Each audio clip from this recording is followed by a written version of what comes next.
Question, let's go back on the lines, 0845 500 1025. Joe's there, as I said. Hi, Joe. Hi, Jim. How you doing? Good, thank you.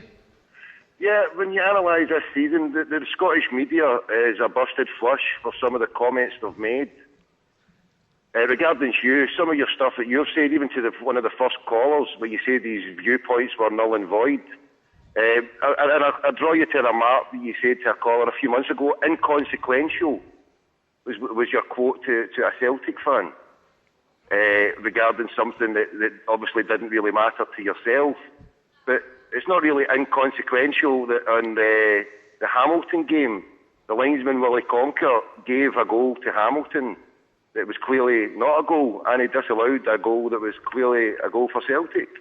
The same linesman coincidentally ran the line in the cup final, the original game, it's 10-man Celtic at 2 each. He waved Giorgio Samaras offside with two clear Rangers players playing him onside. It's not really inconsequential when you take that into account and start condemning Celtic for dropping in their bottle.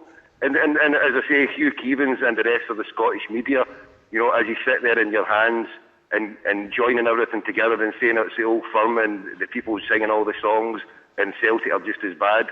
And Spew Keevins, you know, coming from a paper, you know, we like to crack the Celtic crest and indeed label the Celtic players as thieves and robbers. You know, where do you get off for constantly coming on like you did earlier on tonight, saying, oh, if Celtic don't win, it's going to be hell at high water and there's going to be trouble at dawn and all this thing. It's all doom and gloom when it comes to Celtic. When you going to get a life, you crackpot?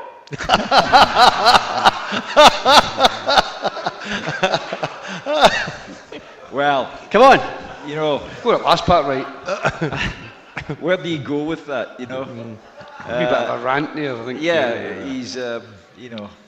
I would ignore it. Well, I wouldn't even you answer see, it. I would ignore it. If I go into it in any great detail... I would ignore it. But he's so lacking in manners and courtesy to come on to a radio programme and finish with that. He's ranting incoherently. Started off with the Scottish media. Hugh, it's inconsequential. Well, Just leave it. Just leave it. I wouldn't even say thanks to Joe.